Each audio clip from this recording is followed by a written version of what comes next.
Witam po dłuższym czasie w kolejnej części modyfikacji wzmacniacza na przykładzie modelu Yamaha A720. Ten odcinek jest poświęcony układom stabilizacji napięcia. Układy stabilizujące napięcie są częścią niemal każdego wzmacniacza zintegrowanego. Z jednej strony są konieczne z tego względu, iż wszelkie wzmacniacze operacyjne w różnych układach nie są w stanie pracować z tak wysokim napięciem, jakie wychodzi z głównego zasilacza. Z drugiej strony układy te bardzo często pracują z jeszcze niewzmocnionym sygnałem o małym poziomie i niskie jakościowo niestabilne napięcie o dużych wahaniach i szumach degraduje sygnał i utrudnia precyzyjne wzmocnienie, przy okazji pozbawiając go mikrodetali, które giną w tych niestabilnościach i szumach. W znakomitej większości każdy z nich składa się z zasilacza niestabilizowanego, w którym transformator obniża napięcie zmienne z sieci do pożądanej wielkości i po wyprostowaniu przez diodowy mostek prostowniczy ładuje główne kondensatory elektrolityczne, które utrzymują to napięcie na względnie stałej wysokości, jednak bez żadnej kontroli. Do tego układu zasilacza bezpośrednio podpięte są najczęściej całe końcówki mocy wzmacniacza stereo. Jednak we wzmacniaczach często stosowane są np. wzmacniacze operacyjne czy inne układy, np. przedwzmacniacz czy przedwzmacniacz gramofonowy, które do pracy wymagają niższego napięcia o jak najlepszej jakości. Najczęściej napięcie to uzyskiwane jest poprzez zastosowanie różnego rodzaju układów stabilizacji napięcia. Na dobry początek przyjrzyjmy się zatem bardzo podstawowemu modelowi wzmacniacza, jakim jest Rotel RA931. Przygotowałem schemat, na którym oznaczyłem prosty przedwzmacniacz gramofonowy oraz równie prosty ogólny przedwzmacniacz dla sygnału ze wszystkich wejść zbudowany na jednym wzmacniaczu operacyjnym. Za zasilanie wzmacniaczy operacyjnych po prześledzeniu linii zasilających odpowiada ten układ stabilizacji napięcia. Za chwilę do niego wrócę szerzej, tymczasem wspomnę tylko, że poprawienie jakości zasilania wzmacniacza operacyjnego przełoży się na poprawę ogólnej jakości dźwięku, choć w tym przypadku nie spodziewałbym się wielkich cudów. Zobaczcie kolejny, dużo poważniejszy wzmacniacz, jakim jest Harman Kardon PM655 VXI. Tu widzicie zdjęcie z jego środka. Wzmacniacz dosyć uznany o dobrej jakości dźwięku i konstrukcji w dużej mierze dual mono. Spójrzcie na jego schemat, który również przygotowałem w rozszerzonej wersji. Dysponuje przedwzmacniaczem gramofonowym, przedwzmacniaczem z korekcją tonów zbudowanym na tranzystorach oraz aktywnym układem bass contour. W tym modelu każdy z tych układów posiada własne układy stabilizacji napięcia. Niestety wszystkie o dosyć podstawowej jakości i wspólne dla obu kanałów, co obniża trochę efekt częściowej konstrukcji dual mono.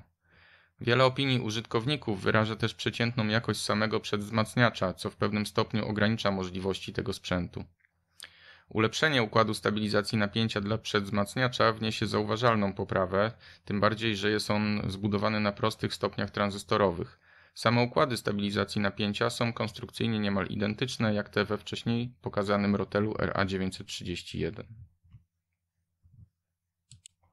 Na szybko wybrałem jeszcze wzmacniacz uważany za wyższą klasę i tak na przykładzie instrukcji serwisowej modelu AccuPhase E307, kiedy spojrzymy na układ stabilizacji napięcia służący tym samym celom, zauważymy, że jest on bardziej rozbudowany. W tym modelu jest to tranzystorowy kompensacyjny układ stabilizacji z układem korekcji błędów na wzmacniaczu operacyjnym. Yamaha w topowym modelu A2000 również użyła znacznie lepszego układu stabilizacji względem A1000, mimo że sam przedwzmacniacz w obu modelach jest praktycznie identyczny. Nie będę go teraz omawiał, lecz chciałem tylko pokazać, że we sprzętach wyższej klasy producenci stosują i stosowali bardziej rozbudowane układy stabilizacji, co również potwierdza sens ich stosowania i wpływ na poprawę jakości dźwięku. Przejdźmy do bardziej konkretnych rozważań na temat układów stabilizacji napięcia. Najpierw jednak zobaczcie przygotowaną grafikę, w której za pomocą programu do symulacji LTSpice postaram się przybliżyć, w jaki sposób niestabilne napięcie wpływa na wzmacniany sygnał. Mamy tu podstawowy wzmacniacz tranzystorowy ze wspólnym kolektorem wzmacniający napięcie. Sygnał wejściowy to dla uproszczenia sinusoida o częstotliwości 1 kHz o jakiejś amplitudzie. Pamiętacie, jak wygląda rzeczywiste napięcie zasilające, gdy we wcześniejszych odcinkach pokazywałem je na oscyloskopie? W moim przykładzie te wszystkie tętnienia, szumy i wszystko inne uprościłem również do prostej sinusoidy 100 Hz i dodałem ją do napięcia zasilającego. Spójrzcie teraz na wyjście układu. Widać, że amplituda wyjściowego sygnału zwiększyła się, czyli został wzmocniony, ale w sygnale tym zawierają się również tętnienia napięcia zasilającego. Jak już wcześniej wspomniałem, w napięciu zasilającym znajduje się dużo więcej niepożądanych rzeczy, których tu nie widać, jak na przykład szumy, śmieci sieciowe, czy również szczególnie w integrach wpływ sygnału z drugiego kanału wzmacniacza, jeśli nie jest to konstrukcja dual mono. To wszystko na różne sposoby przykleja się do muzyki, której słuchacie. Ten prosty przykład pokazuje, w jaki sposób słabe zasilanie wpływa na wzmocnienie sygnału, szczególnie w stopniach wzmocnienia napięciowego. Także źródła prądowe, choć pomagają się uniezależnić od tętnień zasilania, zasilane stabilnym napięciem są znacznie precyzyjniejsze, co z kolei przekłada się na precyzyjniejsze działanie samego układu czy elementu. Wyjściowe stopnie wzmocnienia prądowego nie są już tak wybredne, jeśli chodzi o napięcie. Tam liczy się dobry i szybki dostęp do prądu, a moce są dużo większe. Dlatego stosowanie stabilizatorów napięcia dla wyjściowych stopni prądowych jest rzadko praktykowane, choć możliwe. W każdym razie, oprócz kosztów, gabarytów i często sporej ilości marnowanego ciepła, stabilizator jednak spowalnia w jakimś stopniu dostęp do prądu, co w tych stopniach też nie jest pożądane. Wróćmy więc do tytułowej Yamaha A720 i jej układu stabilizacji napięcia. Na schemacie wygląda tak. Widać, że składa się on wyłącznie z rezystorów, kondensatorów i diod Zenera. Przeniosłem układ stabilizacji na nowy rysunek tylko dla stabilizacji napięcia dodatniego, żeby było to czytelnie widać. Widzimy powielone rezystory połączone równolegle, 3 diody Zenera połączone szeregowo i kondensator wyjściowy. Po prawej stronie zamieściłem układ równoważny po przeliczeniu elementów. Jest to najprostszy parametryczny układ stabilizacji napięcia, w którym napięcie ustala dioda Zenera podłączona w kierunku zaporowym, a prąd dla diody oraz obciążenia układu zapewnia rezystor, który jednocześnie musi utracić sporo mocy związanej z obniżeniem napięcia i przepływem prądu, wydzielając oczywiście ciepło. Przygotowałem podstawową symulację tego układu w programie LTSpice. Napięcie wejściowe ma 56V, a tętnienia tego napięcia odpowiadają tym rzeczywiście zmierzonym we wzmacniaczu i wynoszą 80 mV peak to peak. Układ obciążyłem stałym prądem 60 mA, co też w przybliżeniu odpowiada rzeczywistemu wzmacniaczowi. Porównując tętnienia napięcia na wejściu układu oraz na jego wyjściu o wielkości 120 mikroV peak to peak, przeliczyłem to już z wykresów, można obliczyć współczynnik tłumienia tętnień dla tego rodzaju układu stabilizacji, często określany jako PSSR, czyli Power Supply Rejection Ratio, który posłuży nam do porównania skuteczności różnych układów. W tym przypadku tłumienie wynosi 666 razy, czyli 56,5 dB. Nie jest to wysoki współczynnik, a jeszcze raz przypominam, że symulacja jest przeprowadzona w warunkach uproszczonych, a samo obciążenie jest stałe i jego prąd się nie zmienia. W rzeczywistości jest gorzej, a sam układ ma sporo dodatkowych wad pogarszających jego skuteczność. Na przykład to, że zmiana prądu obciążenia powoduje zmianę prądu przepływającego przez diodę Zenera, co skutkuje zmianami jej napięcia referencyjnego, a więc i zmiany napięcia wyjściowego. Zobaczcie rozwinięty układ regulatora napięcia z szeregowym tranzystorem jako elementem regulacyjnym oraz diodą Zenera jako źródła napięcia referencyjnego, inaczej zwanym stabilizatorem liniowym. Ten układ zasadniczo został zastosowany przez Rotela czy Harmana Kardona w pokazanych wcześniej wzmacniaczach oraz wielu innych modelach. Jest prosty i tani, oferuje lepsze parametry i wydajność prądową względem najprostszego układu parametrycznego oraz lepszą efektywność w przypadku obciążenia o zmiennym poborze prądu. W praktyce równolegle do diody Zenera dodaje się np. mały kondensator 100 nanofaradów, który redukuje szumy generowane przez diodę, czy większy elektrolit dodatkowo filtrujący napięcie wejściowe. Dla bezpieczeństwa, szczególnie gdy na wyjściu układu jest kondensator o dużej pojemności, przed tranzystorem warto dodać rezystor, który zmniejszy prąd ładowania tegoż kondensatora, gdyż przy starcie urządzenia może być naprawdę duży i potrafi spalić tranzystor. Dla tego układu również przeprowadziłem prostą symulację. Napięcie wejściowe i tętnienia są identyczne jak we wcześniejszym układzie. Zobaczcie więc efekt na wyjściu układu. Po przeliczeniu wartości z otrzymanego wykresu tętnienia napięcia wyjściowego wynoszą już tylko 36 mikroV, czyli sporo lepiej. Po obliczeniach układ ten zapewnia około 67 dB tłumienia, co jest bardziej przyzwoitą wartością. Przypominam jednak, że wynik symulacji jest zawyżony względem rzeczywistości, ale stanowi doskonałe porównanie możliwości poszczególnych układów. Elementem nagrzewającym się od traconej mocy jest tranzystor szeregowy, co ułatwia też odprowadzanie ciepła przez radiator.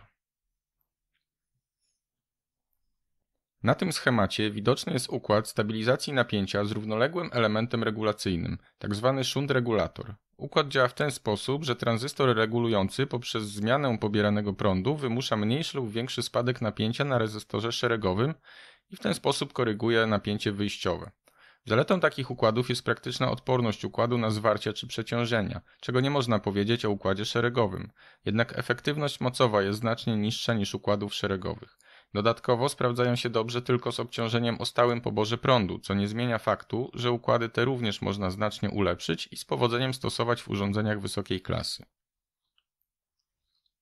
Wróćmy jednak do stabilizatora szeregowego.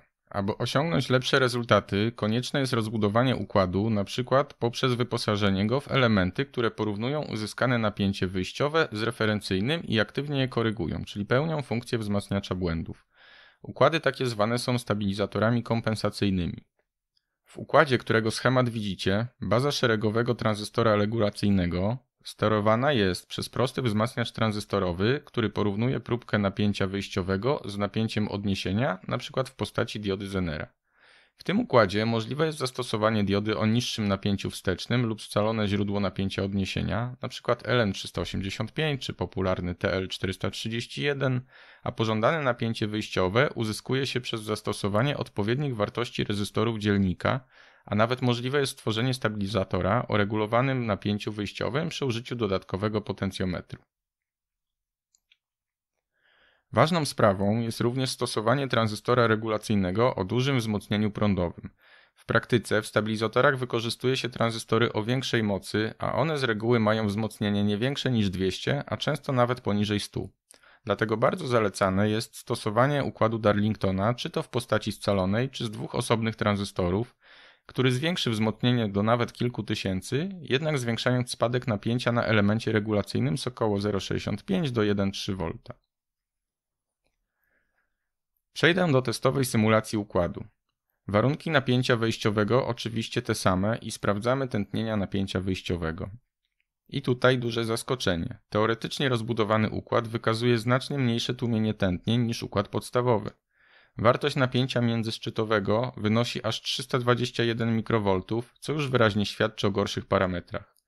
Dzieje się tak z kilku powodów, ale znaczącym jest przeniesienie tętnień napięcia wejściowego przez rezystor zasilający w prąd bazę tranzystora szeregowego i tranzystorowy wzmacniacz błędu na wejściu układu.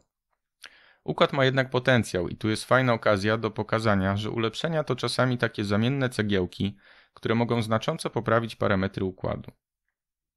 Zmieńmy więc taką cegiełkę w postaci tego nieszczęsnego rezystora pełniącego funkcję dostarczyciela prądu na najprostszy układ tranzystorowego źródła prądu stałego. Źródła prądowe są oczywiście kolejnym ciekawym tematem, ale o nich zamierzam opowiedzieć w następnym odcinku. Teraz po prostu rozszerzam układ i wracam do symulacji. Sprawdzam tętnienia na wyjściu i to jest to. Układ, który był gorszy od poprzednich, staje się znacznie lepszy.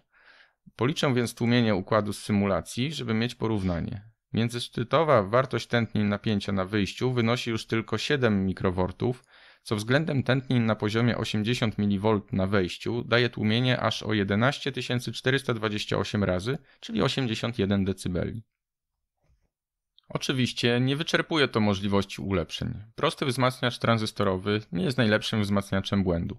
Zastąpienie go układem wzmacniacza różnicowego, który jest wręcz stworzony do porównywania sygnałów i wzmocnienia błędów, powinno przynieść kolejne korzyści. W tym układzie napięcie referencyjne podawane jest na jedno z wejść wzmacniacza różnicowego, a próbka napięcia wyjściowego na drugie. Wzmacniacz różnicowy porównuje obie wartości i wzmacniając różnicę steruje odpowiednio tranzystorem regulacyjnym, dążąc do wyrównania napięcia.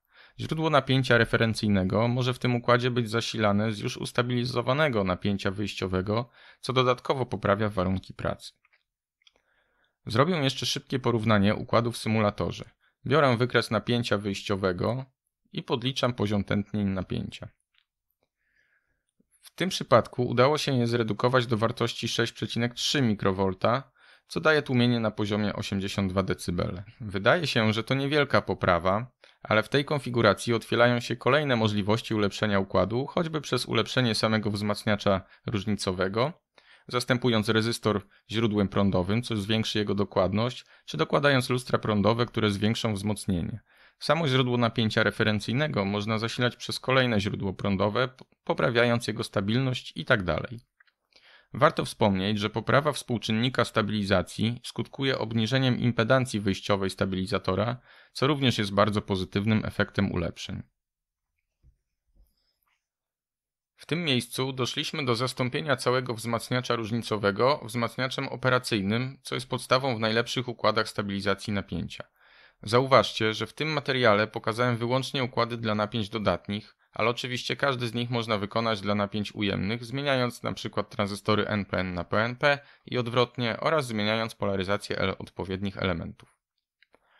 Jeśli jesteście jeszcze bardziej zainteresowani wysokiej jakości regulatorami napięcia do zastosowań audio i nie tylko, polecam zapoznać się z materiałem ze strony Jana Dajdena, Linear Audio NL, który to wraz z Waltem Jungiem jest autorem jednego z najlepszych układów stabilizacji napięcia ze wzmacniaczem operacyjnym, powszechnie znanym jako superregulator Junga.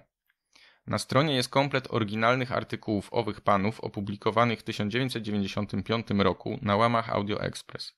Część trzecia zawiera kompletny schemat układów w opracowaniu Jana Dajdena, który to po aktualizacji w roku 2000 przez Walta Junga jest do dziś obowiązującą wersją ulepszonego regulatora Junga. Ponadto na stronie znajdziecie bardzo rzeczowy artykuł Johna Waltona, w którym poddaje on niemal wszystkie zaawansowane układy regulatorów napięcia różnych autorów profesjonalnym pomiarom skuteczności stabilizacji, poziomów szumów i impedancji wyjściowej. Wyniki prezentuje w formie bardzo czytelnych wykresów, które w kolorowym opracowaniu jako dodatek znajdują się także na tej stronie. Druga część artykułu to ocena brzmienia poszczególnych układów przez grono ekspertów. Zanim zacznę działać z moim wzmacniaczem, nie sposób nie rozszerzyć jeszcze rozważań o stabilizatory scalone. Choć mają swoje ograniczenia, są znacznie prostsze w stosowaniu, szczególnie, że nie każdy potrafi przeliczyć elementy czy dobrze projektować układy stabilizatorów dyskretnych.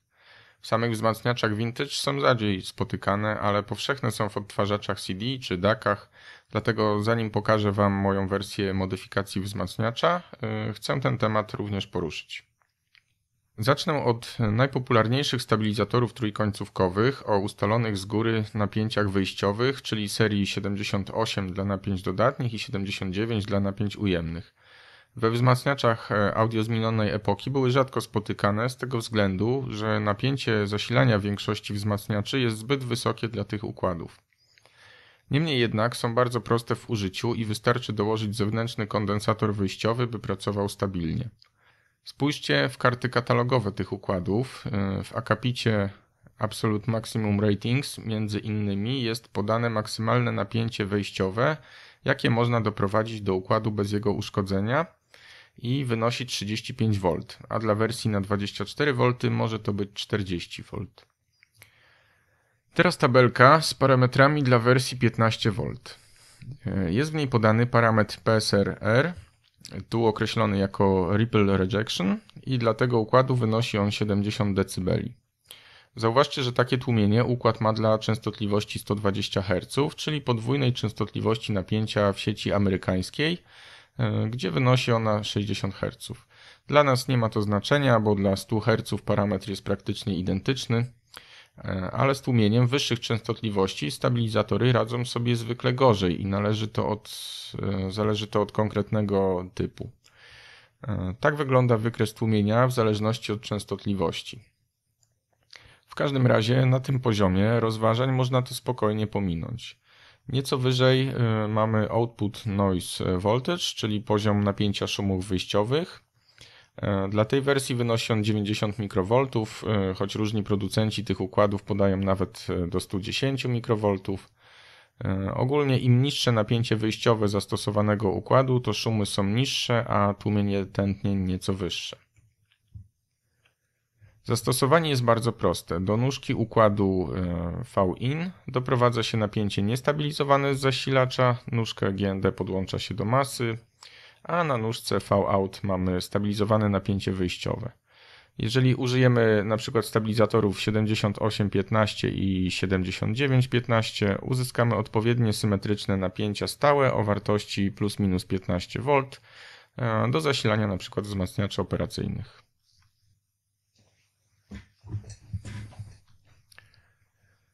Przejdę teraz do najpopularniejszego stabilizatora o regulowanym napięciu wyjściowym, czyli układów LM317 dla napięć dodatnich i LM337 dla napięć ujemnych.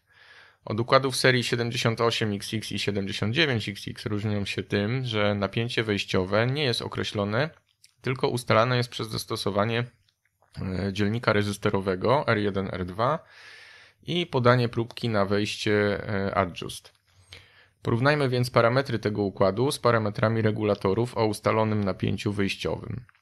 Maksymalne napięcie wejściowe w zależności od producenta wynosi 37-40 V. Tłumienie tętnień w podstawowym zastosowaniu wynosi tylko 65 dB, co jest sporo gorszą wartością. Szumy napięcia wyjściowego to 0,003% napięcia wyjściowego, a więc przyjmując 15 V, daje to poziom aż 450 mikroV. To są znacznie gorsze parametry od serii 78. Jednak tajemnicą tych układów jest możliwość zastosowania dodatkowego kondensatora przed wejściem regulacyjnym, co prowadzi do znacznej poprawy parametrów. Polepsza się przede wszystkim tłumienie tętnień do około 80 dB.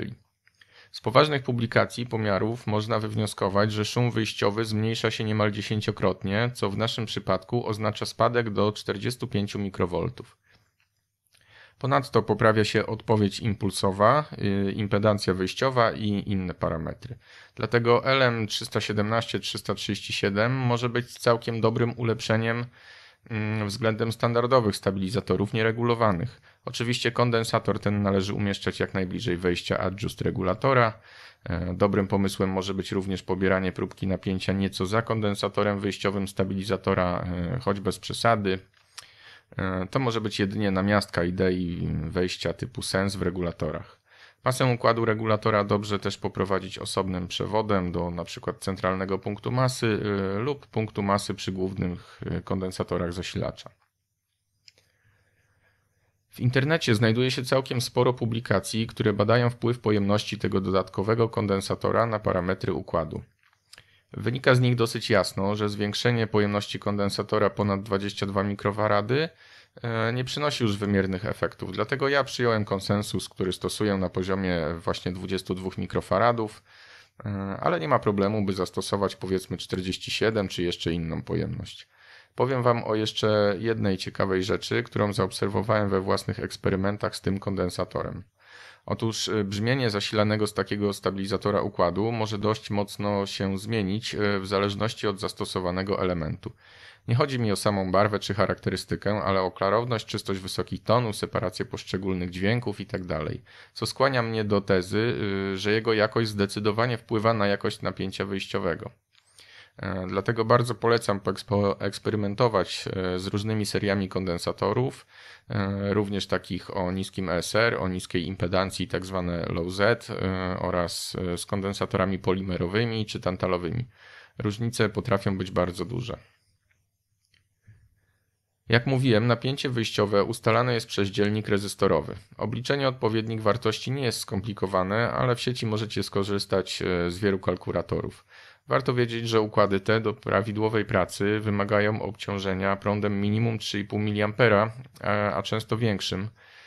W praktyce osiąga się to doborem rezystora R1 w dzielniku o wartości 220-330 ohm, co wymusza prąd o natężeniu 3,5-5 mA niezależnie od obciążenia oraz odpowiednim rezystorem R2 w zależności od napięcia, jakie chcemy uzyskać na wyjściu.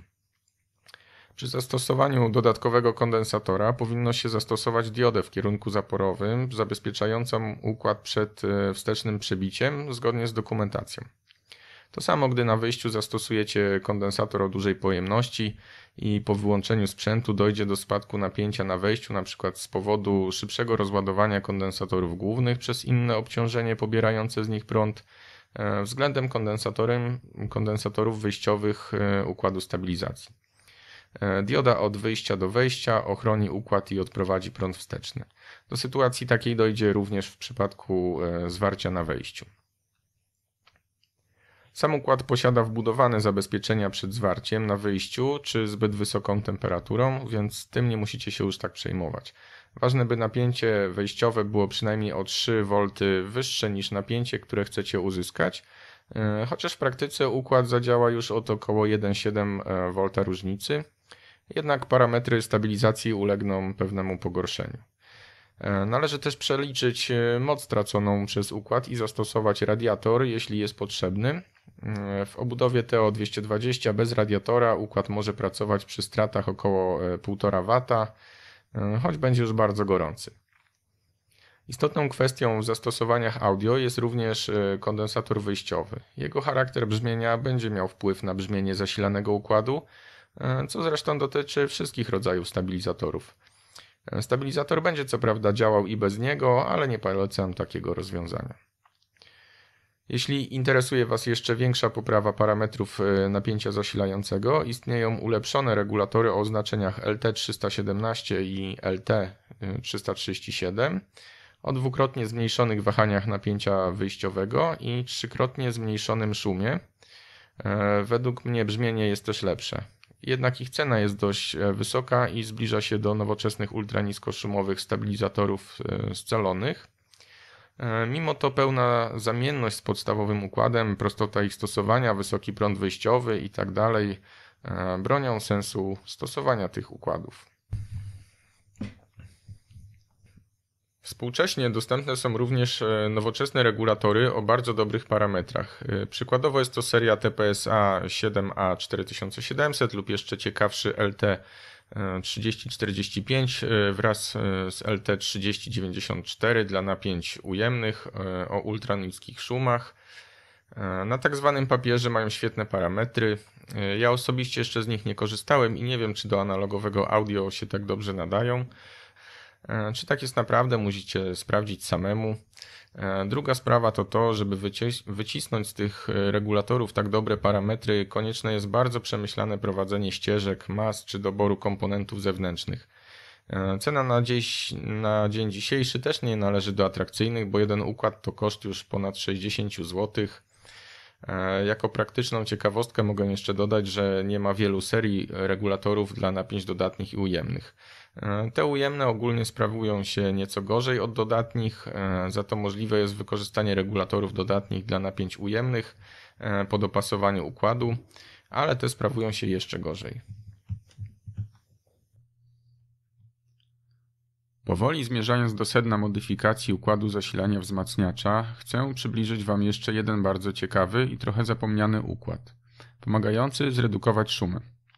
Wyobraźcie sobie, że na wyjściu stabilizatora, który trochę szumi, wstawimy filtr dolnoprzepustowy RC. Filtr ten zaczyna tłumić częstotliwości powyżej tzw. częstotliwości granicznej.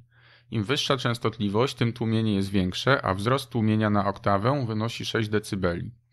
Jeśli odpowiednio nisko zaczniemy tłumić częstotliwości, to zredukujemy szumy, tętnienia sieci i resztę niepożądanych składników w czystym napięciu zasilającym. Niestety, układ w takim zastosowaniu ma pewne wady. Rezystor szeregowy znacząco zwiększa impedancję wyjściową układu i zwiększa wpływ nawet dość małych zmian prądu pobieranego przez obciążenie na stałość napięcia wyjściowego, co w praktyce ogranicza go do bardzo małych wartości oporu, przez co kondensator musi być dużej pojemności, żeby filtr obcinał wystarczająco nisko. Kolejny kondensator o dużej pojemności i odpowiedniej jakości to kolejne wydatki i sporo potrzebnego miejsca na płytce, szczególnie, że dla napięć symetrycznych potrzeba 2 sztuki. Polecam pokazaną stronę z kalkulatorami pasywnych filtrów częstotliwościowych, na której nie tylko przeliczycie elementy, ale zobaczycie również wykresy przepustowości obliczonych filtrów. Rozwiązaniem problemu jest układ zwany mnożnikiem pojemności.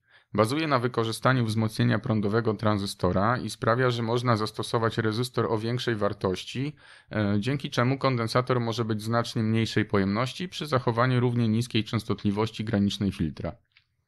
Wartość wzmocnienia tranzystora jest elementem kluczowym, decydującym chociażby w kwestii wahań napięcia wyjściowego spowodowanych wahaniami prądu pobieranego przez obciążenie. Dlatego w tym przypadku również polecane jest stosowanie tranzystorów o bardzo dużym wzmocnieniu prądowym lub układów Darlingtona.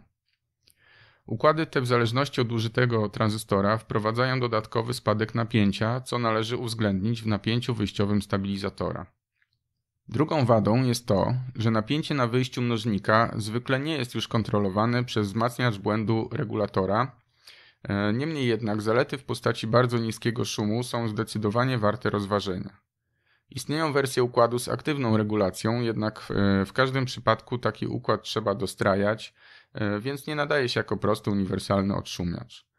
Można również zmodyfikować układ, wprowadzając na przykład 2 stopnie filtracji, co przełoży się na 12-decybelowy wzrost tłumienia na każdą oktawę, dając jeszcze lepsze rezultaty. Przy zastosowaniu diody Zenera można również stabilizować niższe napięcie niż to wychodzące ze stabilizatora, czyli połączenie prostego stabilizatora szeregowego z mnożnikiem częstotliwości w jednym. Wprowadzamy co prawda szum z diody Zenera do napięcia wyjściowego, ale filtr dolnoprzepustowy RC za diodą skutecznie go niweluje. Z obecnie produkowanych tranzystorów do układów o niskim poborze prądu mogę polecić tranzystory Darlingtona NPN serii PZTA-14 oraz PZTA-64 w wersji PNP. Są to tranzystory o bardzo dużym wzmocnieniu już dla bardzo małych prądów, na co należy zwracać uwagę, gdyż wiele Darlingtonów przy małym prądzie ma dość niskie wzmocnienie i te rośnie dopiero przy sporym wzroście prądu wyjściowego. Układ mnożnika częstotliwości z kondensatorem na wyjściu powinno się również zabezpieczać przed wstecznym przebiciem, analogicznie jak układy stabilizatorów. Wszystkie układy, które omawiałem wcześniej, można łączyć zależnie od potrzeb. Weźmy na przykład prosty stabilizator tranzystorowy z diodą Zenera. Choć nie ma super możliwości regulacyjnych, we wzmacniaczu audio z jednym wysokim napięciem zasilającym może służyć jako prestabilizator, wstępnie stabilizujący napięcie oraz zmniejszający je do poziomu potrzebnego dla kolejnego bloku stabilizacji właściwej. Stabilizatorem właściwym niech będzie rozszerzony układ LM317. Dzięki temu napięcie wejściowe dla układu LM317 jest już wstępnie ustabilizowane, co sprawia, że na jego wyjściu otrzymujemy jeszcze bardziej stabilne napięcie. Do tego, odpowiednio dobierając napięcie wyjściowe pierwszego stopnia, można znacznie ograniczyć moc traconą przez układ stabilizatora scalonego, a zadanie to powierzyć tranzystorowi szeregowemu. Dzięki temu układy stabilizacji drugiego stopnia mogą w większości przypadków pracować bez radiatorów. Wykorzystując mnożnik pojemności na wyjściu, skutecznie zredukujemy szumy, tworząc 3-stopniowy układ stabilizacji napięcia. Jeśli chcielibyście zasilać osobno, np. przedwzmacniacz i przedwzmacniacz gramofonowy, co zresztą ma wiele zalet, do pierwszego stopnia prestabilizacji możecie dołączyć osobne stabilizatory właściwe dla każdego z układów. Innym sposobem separacji układów wzmacniacza od siebie, który często wykorzystuję w swoich modyfikacjach, jest zastosowanie powielonych mnożników częstotliwości dla każdego układu osobno, zamiast powielonych układów stabilizacji. Rozwiązanie bardzo skutecznie redukuje wpływ jednego układu na drugi przez linię zasilania, a zarazem ogranicza koszty i potrzebne miejsce. Wykorzystać to można również do separacji kanału lewego od prawego, jeśli pozwala na to konstrukcja wzmacniacza czy innego urządzenia. W tym miejscu doszedłem w końcu do modyfikacji układu zasilania Yamaha 720. Jak wcześniej wspomniałem, wzmacniacze różnicowe końcówki mocy w tym modelu są zasilane niskim napięciem 19 V, dzięki czemu można znacznie wpłynąć na poprawę tego stopnia przez zastosowanie dobrej stabilizacji napięcia o niskim szumie i takie właśnie jest zastosowanie mojego układu. Oto jego schemat, który zostanie wbudowany do wzmacniacza. Składa się z prestabilizatora, stabilizatora scalonego i układu mnożnika częstotliwości w tej wersji wspólnych dla obu kanałów i przedwzmacniacza fonu. Po montażu wzmacniacz zagrał zdecydowanie bardziej detalicznie. Dźwięki stały się pełniejsze, instrumenty ładnie wybrzmiewają, sporo czyściej brzmią wysokie tony i pojawiło się sporo dźwięków, które wcześniej ginęły. Choć w założeniu ma to być w miarę prosta i tania modyfikacja, jestem bardzo zadowolony z osiągniętego efektu, a przecież to jeszcze nie koniec możliwości modyfikacji tego modelu. Tymczasem na zakończenie zobaczcie jeszcze materiał zarejestrowany podczas montażu układu zasilania, a ja zapraszam za jakiś czas na kolejny odcinek poświęcony ulepszaniu wzmacniaczy różnicowych i dalszej modyfikacji wzmacniacza. Zlutowałem już wszystkie elementy nowego układu stabilizacji napięcia, który zastąpi ten układ. W niektórych miejscach kondensatorów lutowałem właśnie te gniazda Goldpin.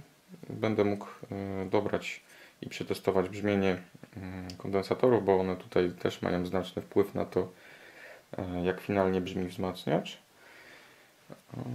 Przygotowałem już przewód doprowadzający zasilanie do nowego układu, na razie tymczasowo do nóżek rezystorów. One, jeżeli wszystko będzie w porządku, tutaj te elementy wszystkie zostaną wylutowane.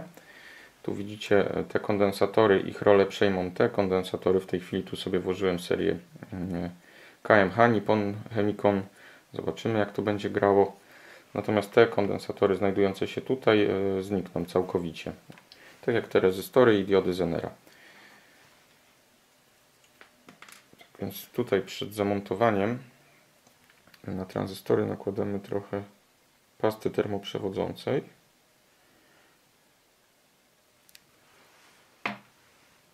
Tutaj przewlekłem sobie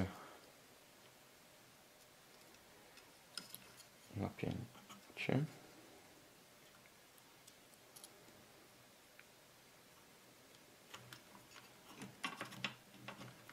Przykręcę tranzystory do radiatora i będę mógł sprawdzić, czy układ działa prawidłowo.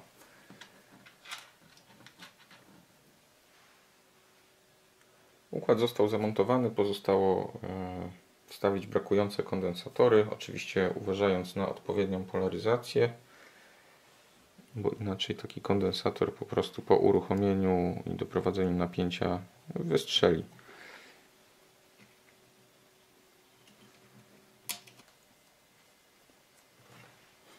Kondensatory są już na swoich miejscach. A teraz podłączę miernik do wyjścia układu.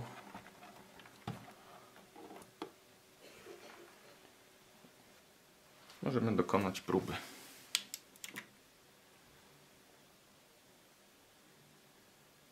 Jak widzicie, układ działa prawidłowo. Napięcie jest nieco wyższe niż fabryczne we wzmacniaczu. Jest to 19,5, 19,6. Tu są w tej chwili bardzo duże kondensatory. Na wyjściu trochę przesadziłem, ale nie o to chodzi. Ważne, że układ działa prawidłowo. Za chwilę sprawdzę napięcie ujemne. Oczywiście to napięcie można skorygować poprzez dobór odpowiednich rezystorów do układu LM317 i 337, który tu zastosowałem.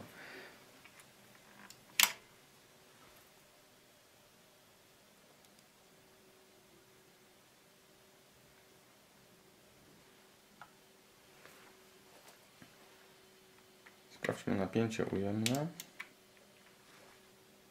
Ujemna część układu również działa prawidłowo. Te napięcia tutaj jest jeszcze troszeczkę wyższe, także na pewno poddam je korekcie. Sama wartość tego napięcia nie ma jakiegoś większego znaczenia. Wzmacniacz spokojnie będzie na tym działał, natomiast trzeba uważać, bo zwiększając to napięcie, jeżeli tutaj przez rezystory na nich jest pewien spadek i do przedwzmacniacza, jeżeli przekroczy napięcie 18 V, wtedy uszkodzeniu ulegną wzmacniacze operacyjne. Także za duże to napięcie być nie może. Warto się trzymać po prostu blisko 19, natomiast czy to będzie 19,1 czy 18,9 nie ma to znaczenia. Ważne, żeby to napięcie było po prostu czyste, bez szumów i stałe. Tak więc skoryguję jeszcze te napięcia i mogę usuwać już tutaj cały ten układ, skoro nowy układ stabilizacji działa prawidłowo. Zastąpi on już całkowicie ten stary układ prosty.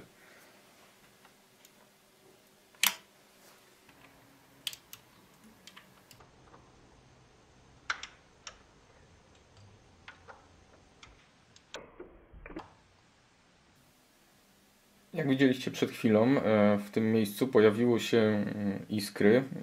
Związane były ze spaleniem się diod Zenera w wyniku mojego błędu. Pomyliłem opakowania rezystorów 4,7 kΩ a 4,7 ohm, w wyniku czego na diody Zenera, które znajdują się tutaj za kondensatorami, dostarczony został zbyt wysoki prąd, przez co się spaliły, przy okazji doprowadzając do spalenia tych tranzystorów. One po takiej awarii generalnie stanowią zwarcie, dzięki czemu napięcie dotarło do układów scalonych stabilizatorów LM317 i LM337 i okazało się, że układ działa prawidłowo. I przyznam się, że ja Spostrzegłem się, że doszło tam do awarii dopiero analizując materiał, który nagrałem, bo wcześniej skupiony byłem na patrzeniu na miernik jakby i nie widziałem takich małych w rzeczywistości. Na wideo okazały się mocniejsze iskrzeń. Przy okazji warto zobaczyć, że te układy, które wszyscy uważają, że można zasilać napięciem wejściowym około 37V czy do 40 w zależności od producenta. Tutaj test wyszedł zupełnie przypadkowo, że napięcie dostarczone 56V, na wyjściu 19 chyba 8, co daje prawie 37V różnicy i układ nadal działa prawidłowo. To jest zgodne z instrukcją datasheet serwisową, że chodzi nie o napięcie wejściowe, wielkość napięcia wejściowego, natomiast różnicę między napięciem, które wchodzi i różnica, które wychodzi. I tutaj oryginalne układy z Texas Instruments okazały się zgodne z dokumentacją i przetrwały bezproblemowo. Przyznam nawet, że wzmacniacz grał kilka godzin. No tak jak mówię, nie widziałem wcześniej o awarii. Jak widzicie, układ już jest zmontowany tak na stałe, wpięty do wzmacniacza. Już go po prostu naprawiłem i teraz działa prawidłowo. Wlutowałem dodatkowe piny, żeby te napięcia sobie pomierzyć, bo nie ma teraz łatwego dojścia. I mogę uruchomić ten wzmacniacz.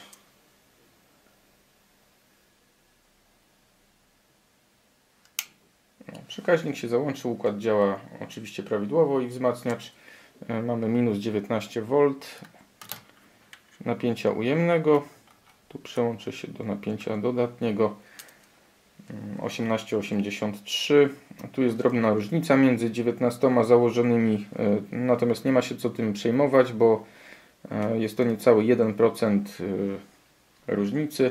Tu nie sugerujcie się tą kropeczką, już po prostu styki mam wyrobione któreś tam w tym przełączniku i ona jest dodatkowa. Chodzi więc o to, żeby to napięcie było stałe i bez szumów albo z jak najmniejszymi szumami.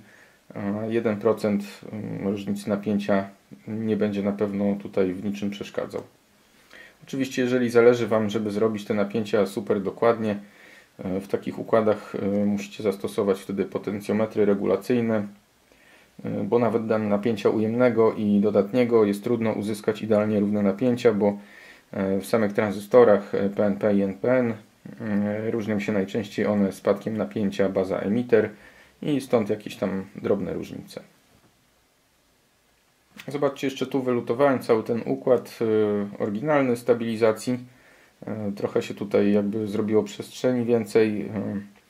Te rezystory mocy były źródłem ciepła, dosyć dużego, dlatego kondensatory wokół nich szybciej się zużywały. W tej chwili tą rolę przejęły te tranzystory, które oddają to ciepło do radiatora, są znacznie wyżej, także ono ucieka szybciej ze wzmacniacza.